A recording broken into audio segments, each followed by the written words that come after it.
God save our grocery screen, but they're expecting something else. Okay, cool. I have to ring the bell. Okay. So do I just come up or I? Oh, you're not sitting up here. She hasn't given you a space up here. In that case, I'm at that table. okay, yeah, be on hand to come up as soon as I ring the bell at about 12:15. Okay. And you'll be ready to come up there. Okay, perfect. Lovely to see you, by the way. Thank It's so you. nice.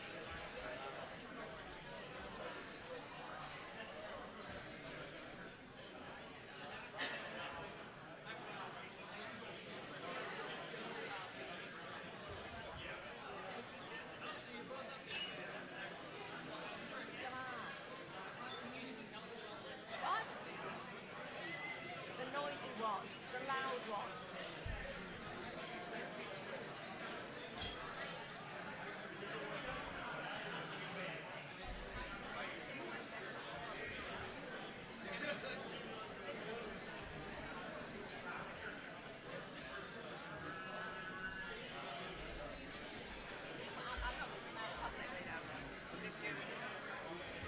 Hi, Lee. I know. Yeah, but because of Don Wilkinson's focus on non-alcohol, we'll give them privately. Yeah, I know, and I'm on Don's wavelength as well, so we'll give them privately. I know.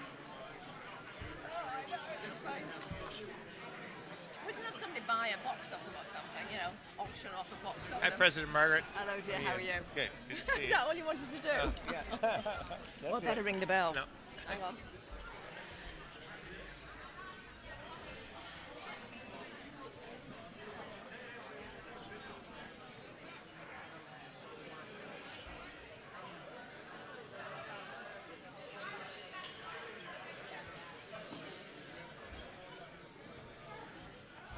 Don't go away.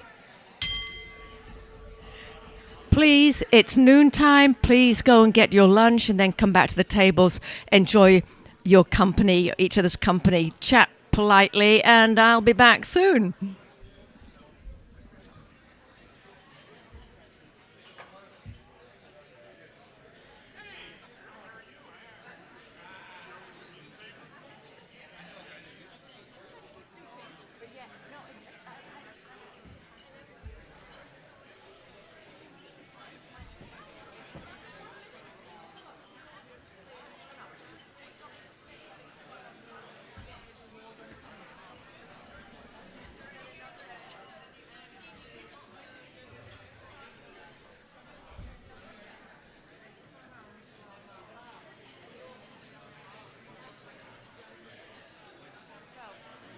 I know. Oh well. Just what we have to do. A thing in life. Oh, Lee.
so much. That'll work. Yes, ma'am. Thank you.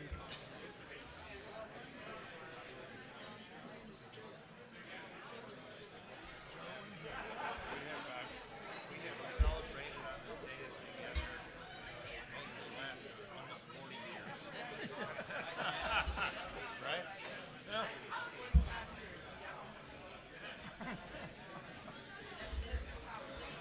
Yep. Thank you.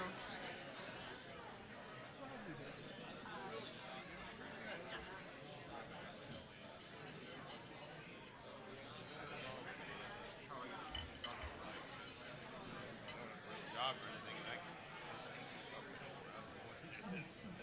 Other than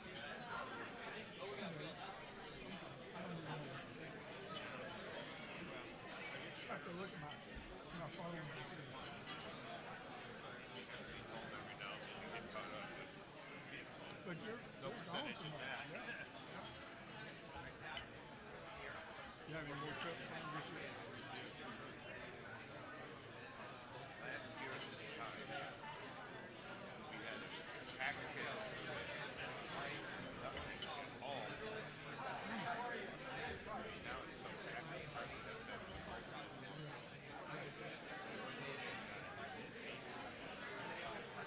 Almost 2 month trip. 1,000 miles of driving.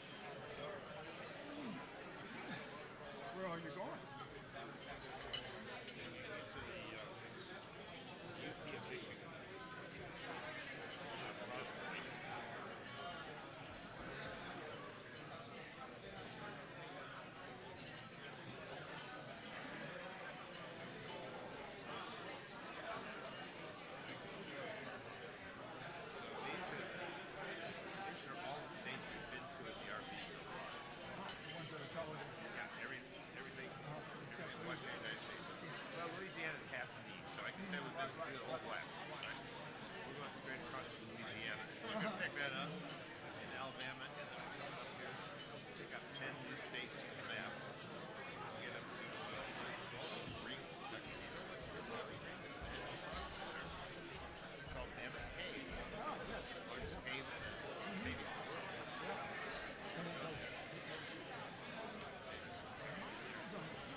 no way.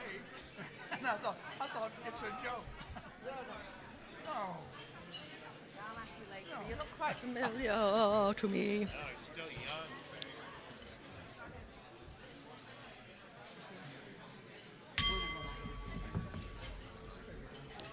Welcome back. I trust you've all got a good meal in front of you. What a lovely selection of foods this morning. Welcome. We're now going to have the pledge and song. And Chushi Mwewa is going to be leading us in this. He's been with us since February 2024. Architecture and engineering with Southlands Engineering, that's his field. And he was at the University of Arizona. So Chushi, please come. Good afternoon. Will you please join me in the pledge? I pledge allegiance to the flag of the United States of America and to the republic for which it stands, one nation under God, indivisible, and justice for all.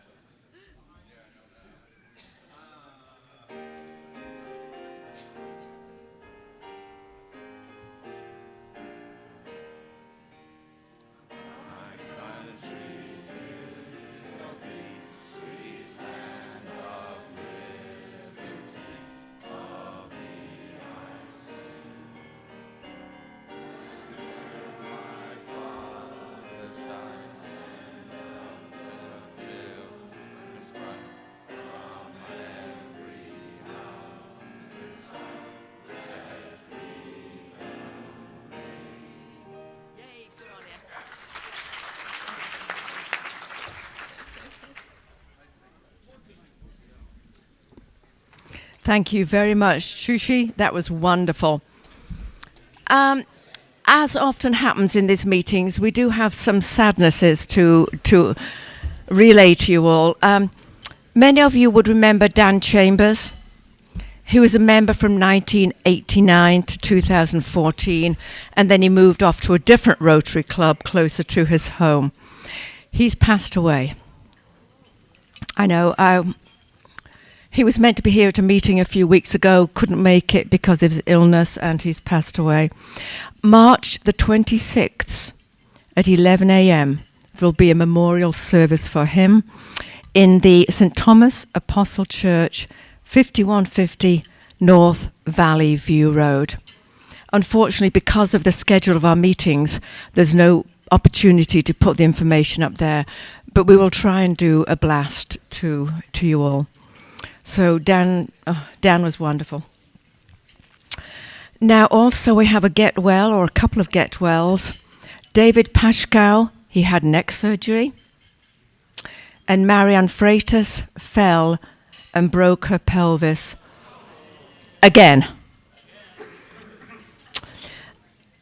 Let's wish them a speedy recovery as we do. Cards are being passed around.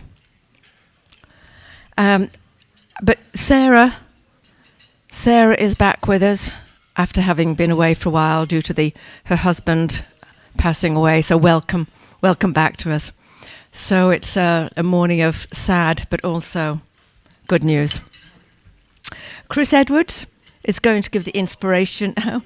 Chris, he's been with us in 2007. He's at the Tucson Appliance Company. We all know him well. Come forth, Chris.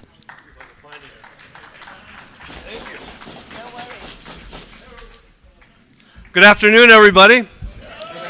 I see so many new members here with the little stickers on. Welcome, you guys. I appreciate you guys joining. I know most all of you. You are joined now. Thank you. Okay. I know you're just guests, but you should join. Trust me. And I know that they keep messing with the volume because I'm very loud on the speaker. Sorry about that. But you could turn it up a little bit. You want me to just not use this? All right. So I got this inspiration from one of my employees. They found it for me. So I told her that I would read it. This morning, I want you all to let go of everything you didn't do right, even the negative things people have said to you, and focus on who you're becoming.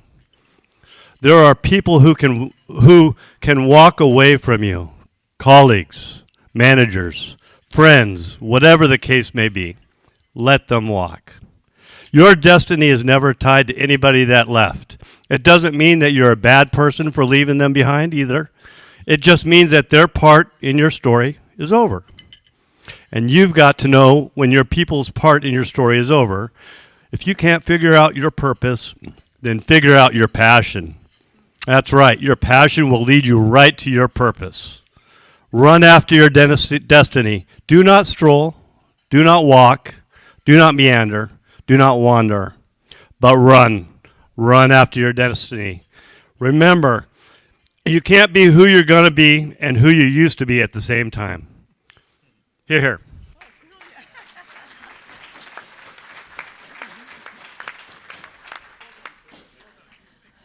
Well done, Chris. Indeed, passion and future. Oh, and here we have Dan Calm, who's going to introduce the guests. He's been with us since 2020. He's in insurance and risk management with State Farm, and he went to Oral Roberts University. Thank you. That's all right. I should remember. I know, right? Thank you.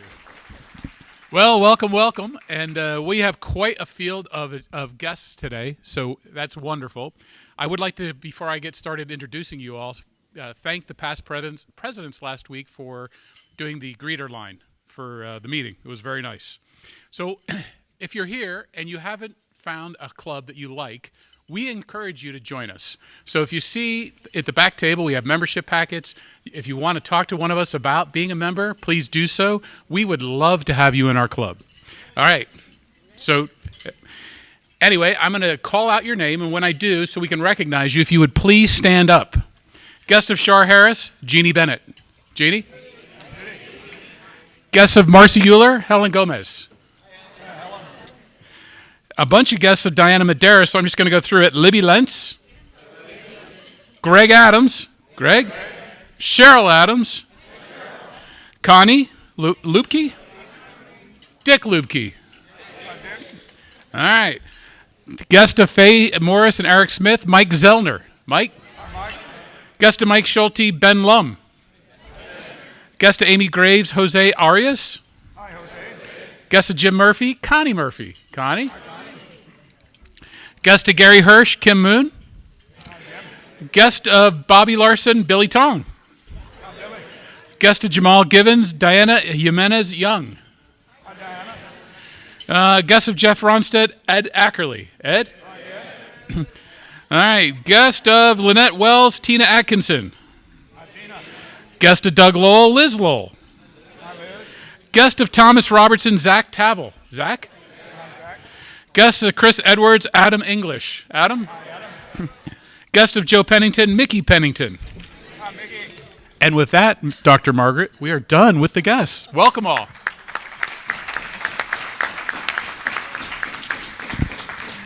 What a wonderful, wonderful set of guests. Thank you all for being here. We truly appreciate it. And welcome to everybody watching virtually as well. I want to draw your attention to something you can hardly read. I feel like I should go bzzz like that on the screen and expand it. I didn't bring it with me, but basically it's a letter of great thanks from Dr. Robbins for the meeting last week. I know, I mean, it's fabulous that he sent a letter, and maybe we can send it out on an email or some such, but, oh, there she, great. Dear me and you, I want to thank you for the opportunity to speak with the Rotary Club of Tucson. He enjoyed the conversation. He's grateful for the support of us.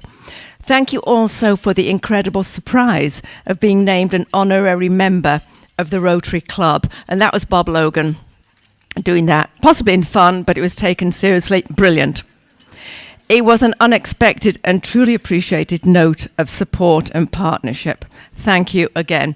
I have to say he was excellent last week, and he even disobeyed his handlers who didn't want him to answer any questions. And he made sure he sat and answered questions. So there's that letter from Dr. Robbins.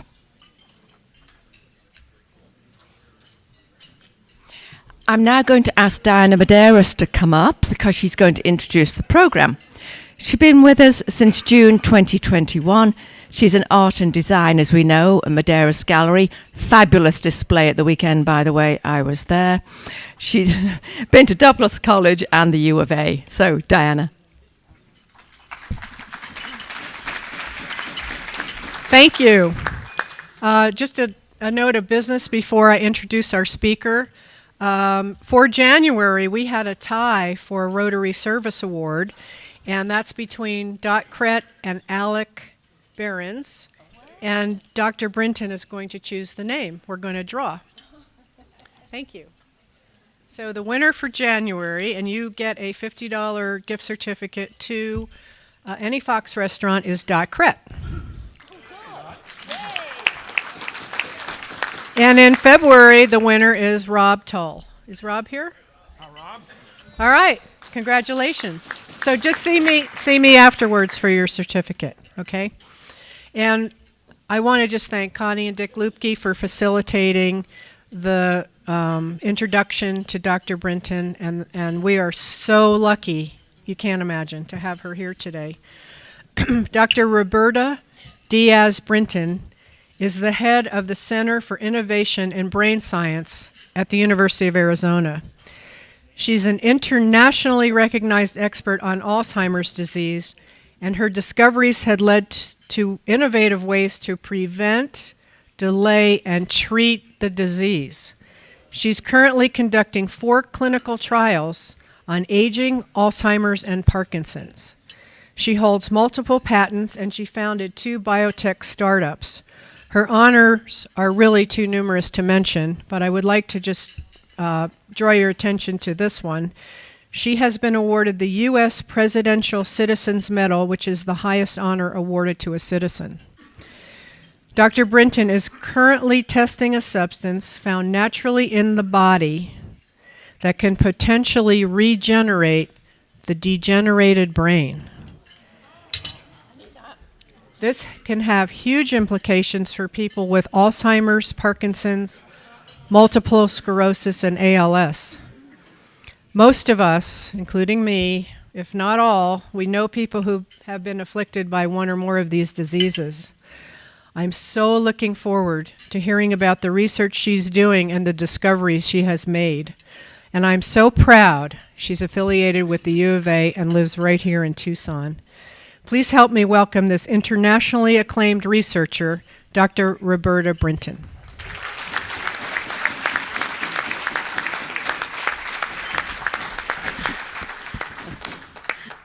I like that tambourine back there. So thank you. Thank you, Diane, and thank you for the invitation to, okay. Yeah. There we go. How's that? That's good? So I am honored to be addressing such a remarkable group of people that are impacting our local world as well as internationally. And I'm very grateful for all the blessings that you provide to the world and to our home in Tucson. So today I'm going to talk about, the vision for the Center for Innovation in Brain Science, Vibrant Brains That Last a Lifetime, and give you a little bit of, okay. Oh, thank you. Give you a little bit of a preview of some of the work that we're doing. But to begin with, how many of you have family members or loved ones, friends who are suffering from Alzheimer's, Parkinson's, ALS, or multiple sclerosis? Right? Yeah. So one of the things that I've become aware of as I have worked in this field for decades now is that when one person in the family has one of these diseases, the whole family lives with that disease. So let's see here. Okay. And the challenge that I undertook and brought me back to my alma mater was, in the 21st century, there's not a single cure for a single neurodegenerative disease. No big pharma, no biotech, no university has created cures for these diseases. So obviously, I came back home to actually get the job done. Yeah. So we're focused on 4 age-associated neurodegenerative diseases, and so let's think about that aging process. So typically what we think about to begin with is that we start out alive and we end up dead. Okay, that's a simplistic kind of.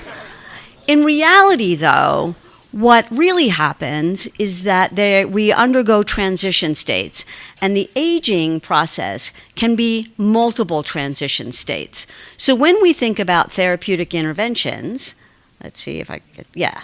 When we think about therapeutic interventions, it doesn't make sense to start out at the end of that process, when disease actually occurs, but rather to begin to look at those transition states and step our way back to health, brain health.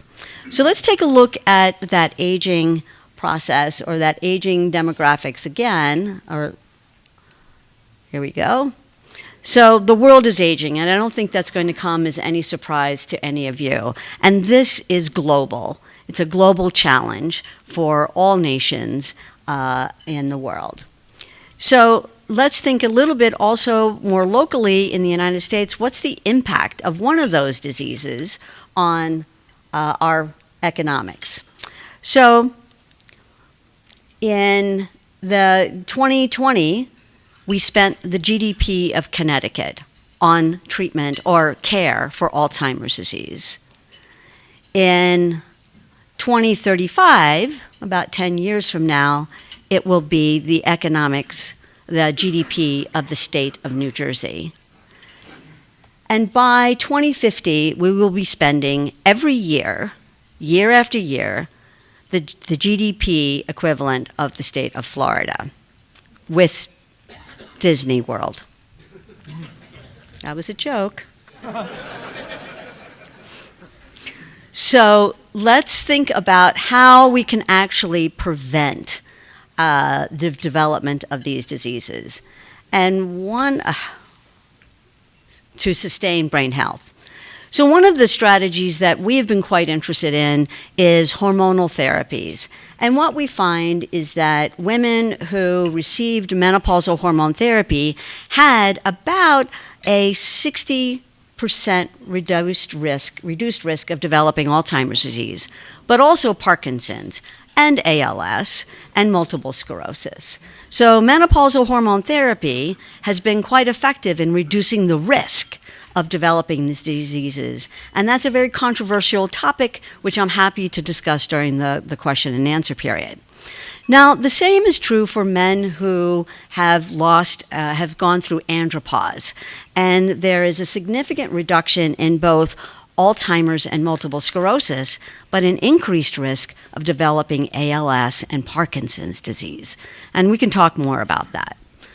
The other issue that we then investigated was, what's the impact of cancer therapies, breast cancer therapy in women and prostate cancer therapy in men. And in the case of breast cancer therapies for women, there is a reduced risk of developing Alzheimer's disease, not to the same extent as estrogen therapy, but a relatively about half the reduced risk. I'm sorry, guys. Please don't develop prostate cancer. Just don't. Because the therapies that are currently available actually can increase the risk of multiple of these diseases. However, the addition of abiraterone, I know that's hard to say, but the addition of that one drug can actually mitigate that risk. So, and we published this in Cancer Medicine, and it's an open source publication, which means you can actually look me up and you can find that publication and download it. Now, one of the things that we have focused on over a number of years is really asking the question, why are women at greater risk of developing Alzheimer's disease? 2/3 of all persons with Alzheimer's disease are women, and the typical answer is, it's just because they live longer than men. And it turns out that women do, on average, live longer than men, about 4.5 years longer. So that doesn't really explain this 20-year process. And so when you look at the average age of diagnosis of Alzheimer's, which is around 72, and you do some pretty simple math of, subtracting 20 years of that prodromal phase, what you find is that you run into the menopausal transition. And what our work has shown is that it's the disease, it's not because women live longer than men, but because the disease can start earlier in women during this menopausal transition. Now, I just showed you data that showed that hormone therapy reduces the risk of developing Alzheimer's disease when given at the time of menopausal symptoms, not years later, but at the time of menopausal symptoms. So one would think, hey, that's a pretty good solution to reducing the risk. But 80% of women elect not to receive hormone therapy for multiple reasons, and the principal reason is fear of breast cancer. So if we were interested in sustaining brain health in women, we actually had to address breast health as well. And we are now conducting a clinical trial of a formulation of natural compounds, natural plant-based compounds, of what we call phytoserm for plant-based selective estrogen receptor modulators here at the U of A and also at Weill Cornell in Manhattan. Essentially, really putting it to the test. Can we promote brain health while also protecting breast health to reduce the risk of developing Alzheimer's disease, as well as other age-associated neurodegenerative diseases? So if any woman in the room or is experiencing hot flashes or knows of women, we are conducting that clinical trial here in the University of Arizona. All right, I'm going to fast forward that synapse. I will talk more about in the question and answer period. Okay, so what about other diseases that can increase the risk of age-associated neurodegenerative diseases, and what are the therapeutics that actually treat those diseases? So 2 diseases that have a substantial increased risk for multiple age-associated neurodegenerative diseases is type 2 diabetes and high cholesterol or dyslipidemia. And what our work shows is that when we looked at real-world data, what we found is that individuals who were being effectively treated for type 2 diabetes actually had a reduced risk of developing Alzheimer's, Parkinson's, and ALS, but an increased risk of developing multiple sclerosis. Whereas statins, I'm not going to ask how many of you are on statins, but that is a miracle drug. What I will tell you, though, is atorvastatin is the best statin, the oldest one. So statins reduce the risk of developing Alzheimer's, Parkinson's, ALS, and multiple sclerosis. So then we ask the question, and this is hot off the press, we ask the question, hold on, what if it actually matters how you develop Alzheimer's disease by the type 2 diabetes on-ramp or the statin on-ramp or other hypertension is another on-ramp for developing Alzheimer's disease and increasing the risk? What if the way that you developed Alzheimer's disease actually could inform how we treat the disease? And this is work that we're soon to publish, in which we took a look at individuals with Alzheimer's disease. They are diagnosed with Alzheimer's disease. They've been living with the disease. And the bottom line is, what we found is that individuals who were on simultaneously a type 2 diabetes drug, a statin, and antihypertensives, we could actually slow the rate of disease. We didn't turn the disease around, right? I'll show you how we're doing that next. But we were able to show that that combination of therapies actually slows the disease by almost 40%, right?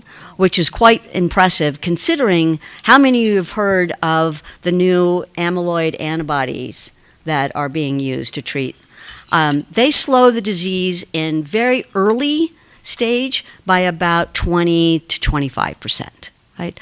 So we're very excited about the potential of slowing the disease so that we can actually intervene to regenerate the degenerated brain. So what we know, I'm hoping, oh, the bottom, nope, my bad. How do I get the video to, what? I'm sorry? Oh, okay. So we know a lot about how the Alzheimer's brain degenerates. And what you're seeing in this video is the potential of activating neural stem cells in the brain to regenerate that brain. And in fact, we are conducting a phase 2 clinical trial now in multiple clinical trial sites, one of which is in Scottsdale, Arizona, which I'm very excited about. And regrettably, that yellow circle is not showing up very well, but this is a trial that we did a number of years ago on a molecule called allopregnanolone, or ALLO for short. Now, how many women in the room have given birth? During the third trimester of pregnancy, you made the highest concentration of this molecule, allopregnanolone, when the brain undergoes a 4-fold increase in size. Right? So we are harnessing the brilliance of Mother Nature to actually come back into the brain, to the Alzheimer's brain, to regenerate that brain. And what we found in this very small trial of 24 participants over 4 doses, double-blind, placebo-controlled trial, we found evidence that within just 12 treatments, we could see evidence for regeneration in a particular group of people. It was equal in both women and men. It turns out that people who carried the risk factor for Alzheimer's disease, the ApoE4 gene, were actually the responders.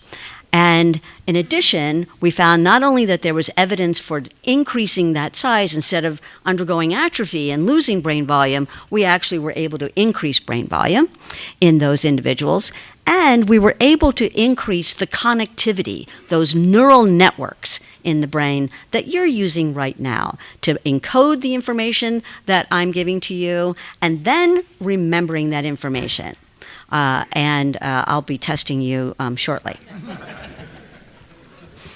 Okay, so we are in a phase 2 clinical trial, it's the Regen Brain clinical trial, and the website is there for those of you who might be interested, and it provides the clinical trial sites that we currently have ongoing.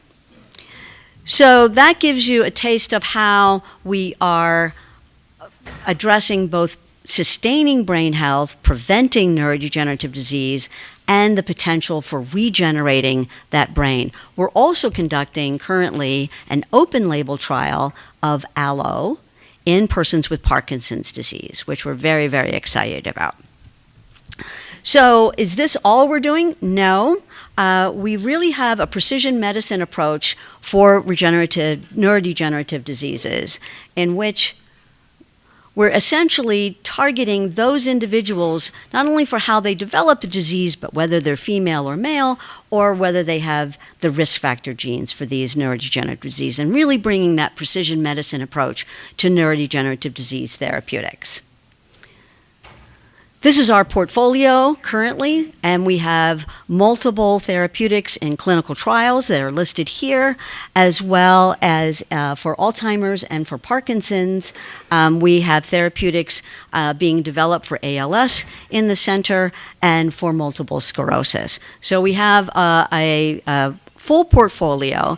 And to give you a sense of how we're able to do that, we have a hybrid environment that is the hybrid between a university discovery environment and a biotech environment. We are mission driven. And the components of that environment are listed here. So I want to be mindful of the time that we have and to point out the importance of philanthropy. And what philanthropy does is it's the launch pad, right? By the way, thank you for all your tax dollars. And these are your tax dollars at work, right? What your tax dollars are supporting is the launch pad of the discoveries and innovations that we have made over the past number of years and continuing on. So philanthropy gives us the launch pad and the rocket fuel, and the taxpayers keep us going to the moon. Thank you, and I'm open to questions. Thank you so much.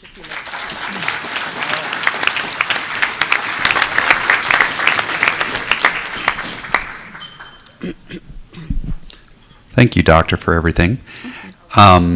Question is, many of us raised our hands. Myself, my father has Alzheimer's.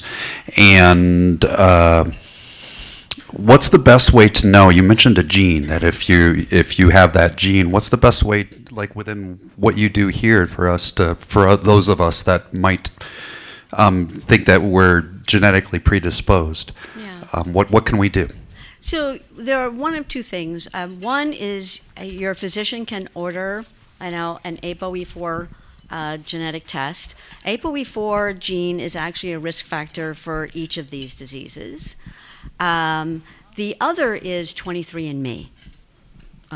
So you can find out your own genetics through 23andMe, which is how I did. So, several years ago, we had a speaker from the university who talked about research that suggested that there was a link between caffeine and delaying the onset of dementia. Is that still alive? Yes, it's a great question, and thanks for asking that, because we just published a paper, a scientific report, that shows that stimulants greatly reduce, therapies that are stimulants greatly reduce the risk. And part of that caffeine-activated pathway promotes the brain energy system in the brain. And so that's in part how caffeine is beneficial. But I will tell you, I'm living proof that you can actually have too much caffeine. just so you know, like sipping coffee all day. So one of the things that I would really recommend is, and again, I don't have stock. I'm too busy to buy stock. But matcha green tea, right? And it has a serious caffeine boost, right? Just letting you know. But it's a great antioxidant and has caffeine properties. I just wondered if there was anything that you've done with simple things like diet and exercise that would prevent some of these diseases. Yeah, so it's a very, very good question. And two things, diet and exercise. So the E word is very important, and that's the exercise word. So I'm not an exerciser. So I forced myself to exercise by having a stepper. So I don't sit during the day. I am always on my stepper. So even if I'm not moving, I'm maintaining balance. So build it into your lifestyle, right? I'm not the go to the gym kind of girl, but what I've done is now I build it in. So where there are steps, I take them. So you can do a lot of that exercise just by building it into your daily life. Now, when you look at blue zones, right? How many of you have heard of blue zones? Okay, so blue zones is where there's a preponderance of centenarians, people 100. Most of those people are not thin. They're great little tanks, right? So in Greece and Italy, all of those people who our centenarians, are not necessarily rail thin. They have a nice energy pack advantage. So the weight gain that we can have as we age is actually advantageous if it's not associated with inflammation, and I talk more about that. But diet, right? So if you look at the diet that is typical of blue zones, there's no McDonald's, there's no Chick-fil-A, there's very little fried food. There's lots of vegetables, lots of fish, lots of fruits, and red wine, just saying. Thank you so much. Thank you.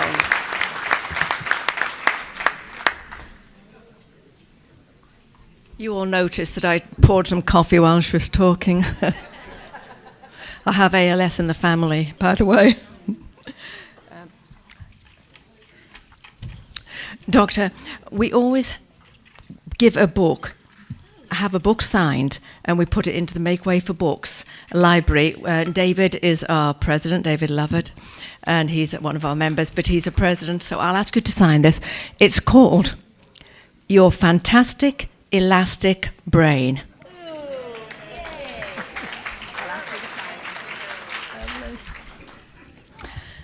I remember when my mum was 49, she was told she didn't have the ability to learn anything more because she was too old. Ha!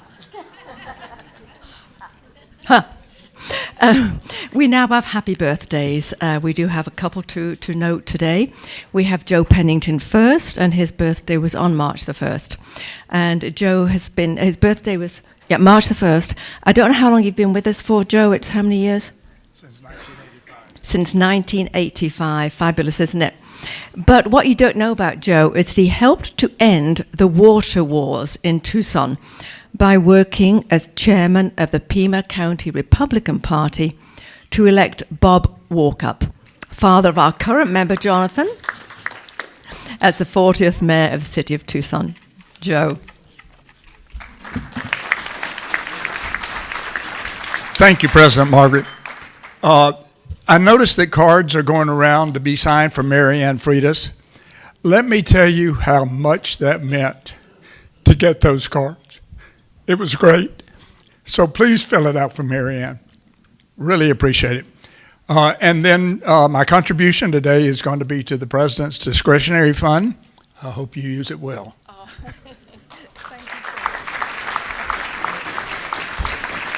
Thanks, Joe. And you noted the emotion in his voice. Those cards from us, I do believe, really mean an awful lot to the recipients.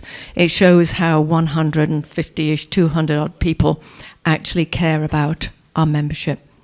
The next one is Drew Vactor. Drew, birthday also March the 1st. Drew, you've been with us for how long? 38 years. 1 year less than Joe. Fabulous. But Drew and his wife Candy have been actively touring our great nation by RV in recent years. What you might not know is that he, when I read this I did laugh. I thought typical. He actually built his own RV in Cleveland when he was 12 years old. Just before they moved to Tucson, and there we have it.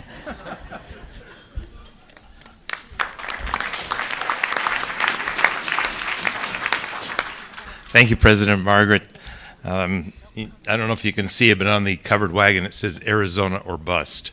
So this is one of those years that it's very special. Joe and I have spent the better part of 40 years together on this week on the Diaz here, which has been pretty exciting, and a lot of time skiing together as well, but more safely, I think. This is a little special, this one, because it's a leap year. And I was born at about 3 minutes after midnight in Cleveland, Ohio, right when my mother's medical coverage went into effect. But they called my great-grandmother, who was here in Tucson, and it was 10:03 p.m. on February 28th. I was not born on a leap year, but it was 28th. That was her birthday. So, in honor of my grandmother, who always thought I was born on her birthday, I always start celebrating on February 28th. And this year, I got a 3-day birthday out of it, so it was pretty good. But why did I stay in Rotary for 38 years? That's always a good question. I started in Rotary when I was working 80 hours a week, running 6 businesses, the primary one of which was a restaurant business. I had up to 50 people working for me some of the time. A lot of minimum wage people serving people with way too much money. And so once a week, it was a relief to me to be able to get with the rest of the business community and see how business worked in Tucson and get out of my own area where I was spending a lot of time, and it was wonderful. So I thought, well, when I retired, maybe Rotary wouldn't be as important, and in fact, it became way more important because we travel so much these days that when we come back to Tucson, this is our touchstone for Tucson. So building up those relationships over about half of the time, I guess, because I've been retired for 24 years now. But building up those relationships has paid off in our retirement and in all the friends that we have here in the room, and we thank you all very much for being our friends. And Candy, who's an honorary member of our club, and I really appreciate that camaraderie that we've been able to build here. I have a check here for President Margaret, and I'd like to take that to $100, and $50 go to Charlotte Harris, whose husband Mike actually started this whole ride to end polio for our club, and half there and half to Steve Pickering, my good friend, who's we've been doing that for years, and thank you both for what you do to end polio, which is still out there, but we're that close. Thank you.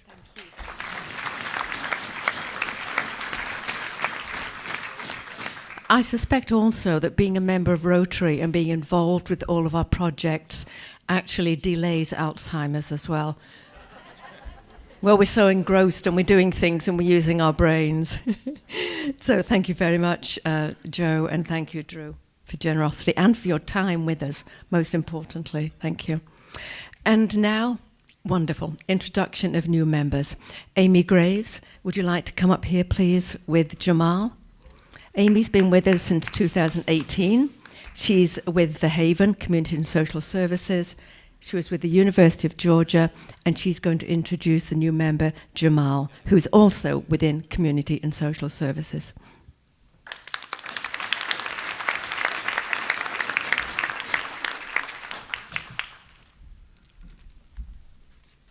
Thank you, Margaret. Well, today it is my very great personal pleasure to introduce Mr. Jamal Givens to all of you. Many of you have met him over the past few months.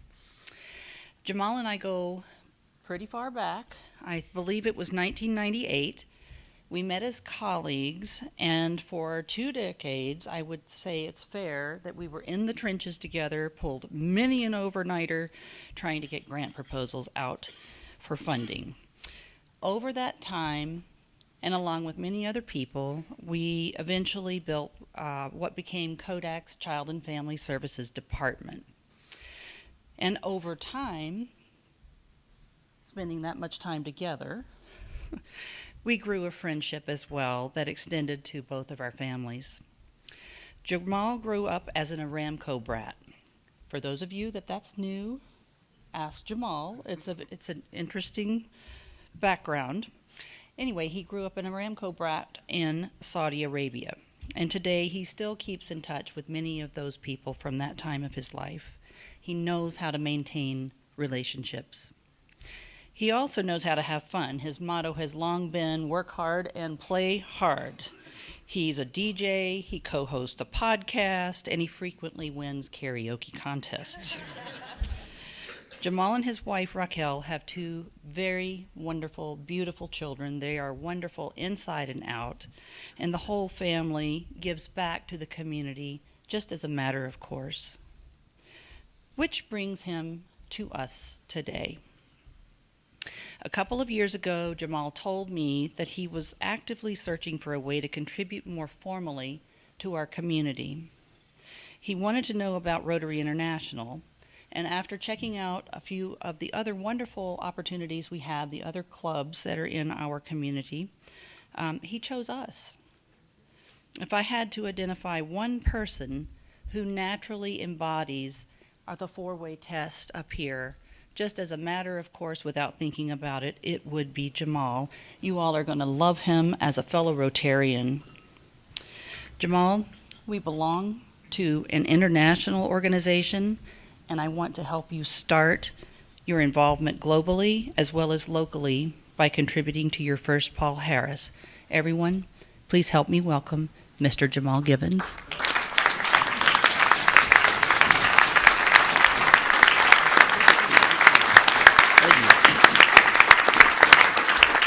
Thank you all. Please be seated. Please, no. My understanding is I have about 20 minutes, and so, Sergeant of Arms, if you could bring up the my PowerPoint slide. No, I'm playing. Right, karaoke. Yeah, we need to start a karaoke club.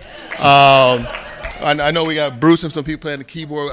Music has been something that the Rotary Club has really been, I've seen over a couple of meetings. But anyway, I just wanted to say thank you. I look forward to contributing and being a part. Bruce, Bobby, Mitch have been really supportive of me and helping show me some of the ropes, and Joe D, Miss Amy Graves. And so I greatly appreciate it, and thank you all so much.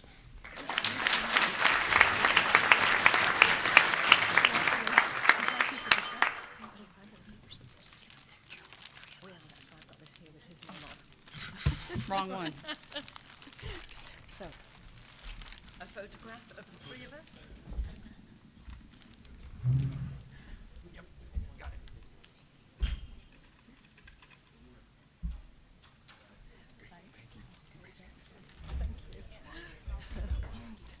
I anticipate hearing Jamal singing to us at some stage.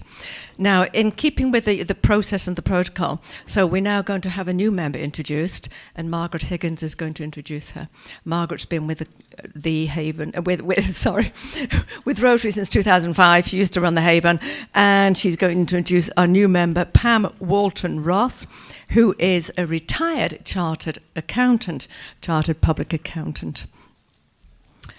She comes to us via the car show. I'm serious about that, yes. She was looking for ways to give back to the community, and she found us, the Rotary Club of Tucson.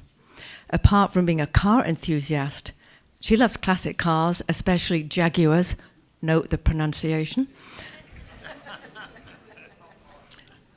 And apart from traveling the world, having an MBA, and having worked with United Health Group, she's a chartered certified accountant with an MBA in international business and finance. I hear oohs going on there. The 2023 Rotary Car Show was where she and I met, under an umbrella, no less. I'm serious about that as well. And she and I have become fast friends, sharing an enthusiasm for Rotary and what it inspires in each of us individually. Pam has already dived deeply into our service projects. She's a reading coach. She's working to bring the Forgotten Children humanitarian aid project to fruition. And she's promoting the car show too, distributing flyers absolutely everywhere and talking to individual car owners, classic car sort of people owners. So I'd like you to welcome Pam as our new Rotarian, and then we'll have her say a word. So perhaps you'd like to stand and we can welcome her.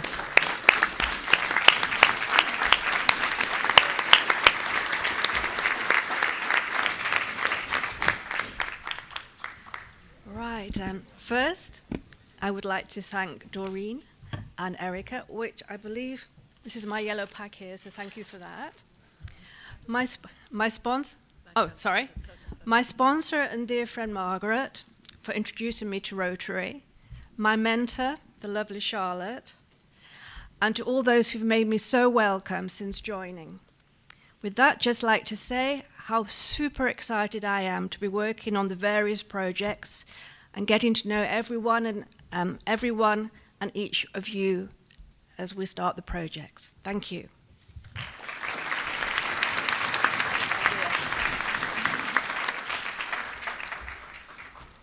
Photographs. And I'm afraid I can't sing.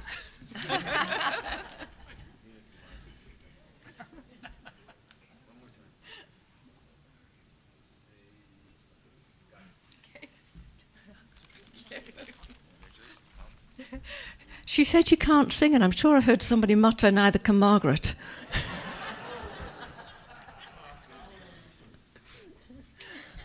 True.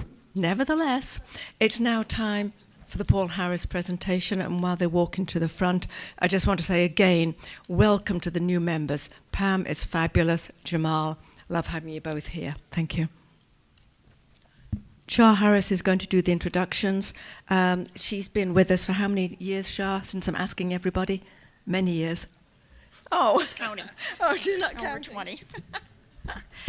Today we honor two fellow Rotarians as they receive their Paul Harris Fellow recognitions for supporting world peace, the eradication of polio, and developing community programs to make this world a better place to live. Our recipients are wearing the new Paul Harris Fellow pins, and it is my pleasure to introduce those we honor today. George Larson is receiving his Paul Harris Fellow +1. An almost 15-year member of our club, George was born in Chicago, Illinois. He received his MBA from Arizona State University and then moved to Tucson and became a Wildcat fan. George is the co-owner and the broker of Larson Baker LLC. He has served in a number of professional organizations and is an emeritus instructor with the CCIM Institute of Commercial Real Estate. George is involved with a number of community organizations, including DM50. When asked why he supports Rotary International, George states, quote, "It is because Rotary International provides the most direct and most effective way for us to help address the health issues of those who are less fortunate. I am proud that Rotary International takes the lead in doing these good deeds." Daryl Stewart is receiving his Paul Harris +5. Daryl is a 9-year member of our club and wishes to share his bio through pictures on the screen. Here is Daryl and his older brother preparing for the 1951 Tucson Classics car show. Even at an early age, Daryl has always promoted a healthy lifestyle.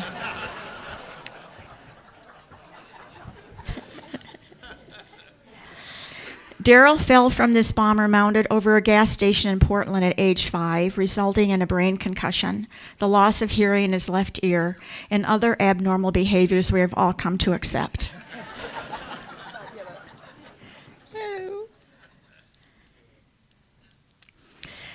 In 1992, Daryl dated actress Cheryl Ladd, as evidenced by this photo taken by her husband. When asked why he supports Rotary International programs, Daryl responds, quote, "They do good stuff." So please join me in thanking and congratulating both George and Daryl, our new as Paul Harris Fellows. Thank you.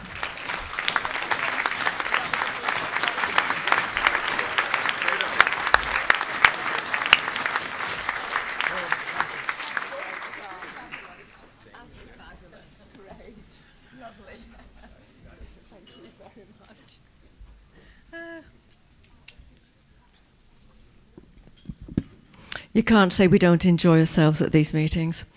Next we have him. He sneaks up on me constantly and surprises me. Dan, who's been with us since 2020, still with State Farm Insurance. Still with State Farm. Yeah. So I'm going to just really briefly, so we have so many new people. So we sell raffle tickets to benefit the Rotary Club. And every week when we sell raffle tickets, half the money goes to the club, a quarter money goes to the small pot, and then a quarter of the money goes to the big pot. So every week there's always a winner of the small pot, but the potential to win the big pot, we've had a winner as much as I think $2,100. The big pot right now is $300. This week's small pot is $9,500 or $95. $9,500. Sorry. Yeah. Woo! Sorry, I was talking about Margaret's new auto insurance premium. So I had Jeff pull the ticket on the way up. So the number is 446 6 4 8. There you go. All right, and I'm going to ask Dr. Margaret if you would pull a card. The king of clubs wins the big pot. 6 of clubs. Wow. Not there. Sorry, thanks, Doc. I tried for you, Jen. Didn't work, sorry. That's wonderful, though. Great, I love this raffle. Now, just to let you know, as I mentioned last week, and I'll mention again, from here on in, announcements are going to be on the tables. They're going to be, and you check the bulletins, check the website, that's where they're going to be. This is in an effort to save time. But for the moment, what I want you to know is that you have the events and projects are on your tables, I think. If not on the table right now, they are on the bulletins and the websites. That's one thing to mention. The next is, and this is important, don't forget to sign up for the meeting on the 27th. We have guaranteed, with 6 question marks after it and a few exclamation marks, Coach Brent Brennan on March the 27th. So please, please sign up. I know Doreen and I a short while ago were saying, another exciting week ahead of us. I'm sure it'll happen this time. Next thing I want to mention is that I want you all to know that the Board of Directors formally approved the Forgotten Children as a humanitarian aid project supported by our club. I felt it was important for you all to know this so that I can actually say the club supports it. The board has decided to do that. It is a local 501c3, and so, of course, you can feel free donating to that entity. Next, we have Mitch Piesick. Here he is, and he's going to talk about March Madness, which we all know about. So this is only meant for members and guests of members, so anyone else doesn't have to listen to this. Look around this room. Look at this. There's a reason we're known as the Room of Rooms, okay? Because everybody here, you're successful, you're philanthropic, and you're wonderful. So we all have choices. All organizations want us as members, but there's a reason that we pick this. We are now at a point where we're signing up or we're accepting more than one new member a week. More than one a week. We're going to add at least 50 new members this year. But the key is it's not just size, it's about impact. 40%, based on what's been going on the last 3 months, 40% of the guests here will want to be members by the end of this month, and another 20% within the next 3 months after that. And you got to understand, we don't just accept people, we invite people to become Rotarians. And the kinds of people we want, the people in this room, they're highly philanthropic. We have so many ways to give back to the community. And having a lot of people, we're going to hit 250 members pretty soon, it's impact. It's also fellowship and fun. Beautiful people to add to your list of friends and acquaintances. And we have all kinds of wonderful events every single month to foster that. We have obviously world-class speakers, world-class of all different types. Okay, we also have, opportunities to just give back every way that we can, and business is also done. So for all of those reasons, that it's wonderful to keep joining the best opportunity that you have in Southern Arizona.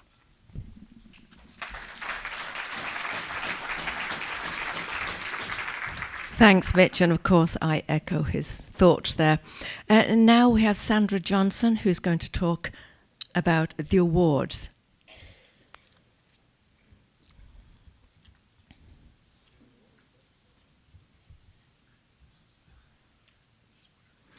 This is something that we do every year, and it's very important both internally and externally for Rotary.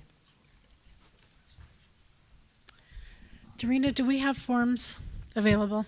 Okay, so at the back table, before you leave, be sure and stop by and pick up a nomination form.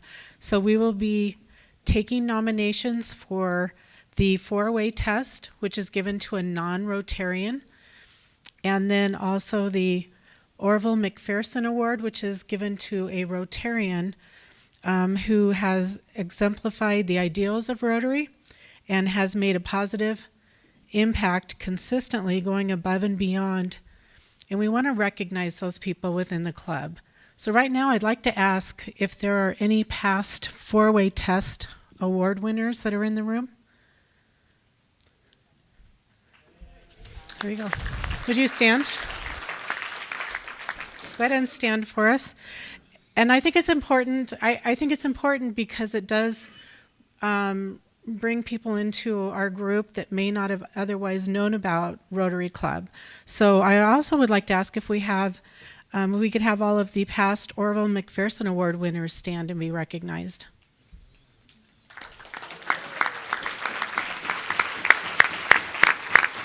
Now, before you guys sit down, if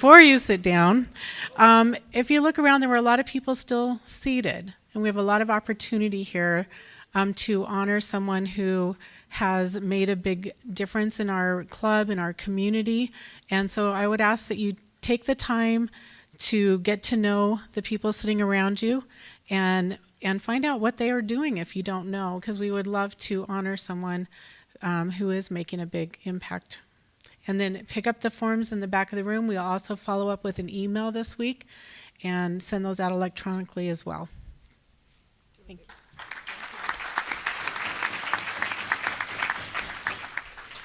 I'd like to augment that if I can and note that the Four-Way Test Award for people outside our community, it is our way of recognizing people in the community who have done wonderful, wonderful work in the community for no matter who, but they've done good work, and we want them to know about us, and we want to know how much they are appreciated. So both internally and externally, we do this annually, and we do recognize people. So thanks for that, Sandra. Thanks for taking over the awards process. It's great. We have Brittany Battle doing a Happy Jackson. And you look very sparkly today, I have to say. Thank you. Very sparkly. I'm really blessed to be the Fast Pitch Director, and our Fast Pitch main event is coming up March 26th at the Fox Theater, and this is a pitch showcase for 8 local nonprofits to tell their mission to an audience of donors and social change makers. And 2 of our beneficiaries are here today, and you're going to get to hear from them, but we would love to see you there to celebrate. So come talk to me. I have little cards for you. So this is a great way for our staff. ICS has one person presenting a quick 3-minute pitch to talk about what we do, but it's a great development tool for them and for you all. It is a great way to get to know maybe a nonprofit, know more about a nonprofit you know, or nonprofits that you've never heard of, and the great work that's being done in Tucson. And hello, how many of you heard of or were part of Handbags of Hope service project? Excellent. The women loved your gift. Thank you so much. We are also one person, 3 minutes. We have 30 seconds. I'm struggling clearly. Amelia Honkasori is going to tell you all how the Haven helps women heal 7 generations from their past and 7 generations going forward. Thank you. That's it.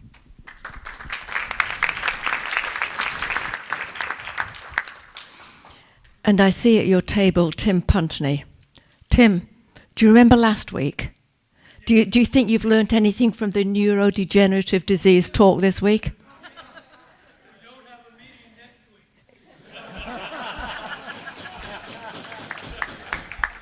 Oh, the man is right. Good on you. So we're just about the end of our meeting now. I'm sorry, Tim, to call you out, but it was funny last week. But thank you all for attending. Absolutely fabulous day.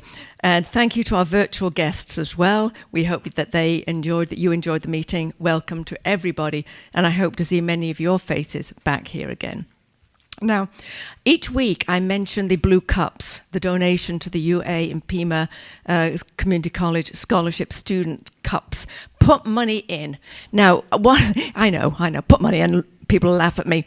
But since I've been making a big push on this, with the help of Doreen, of course, the donations have actually increased considerably.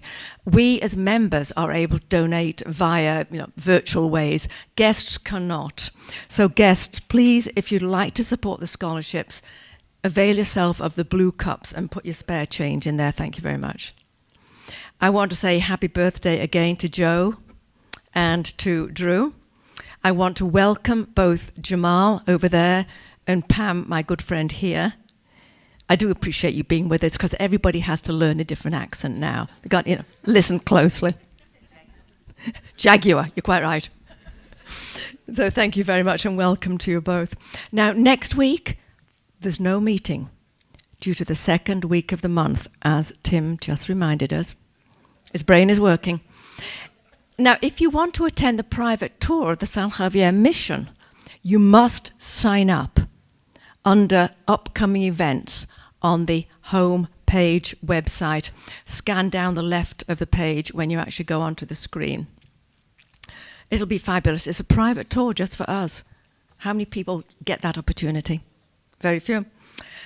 So I look forward to seeing you there next week. And Chris Edwards, toast and adjourn.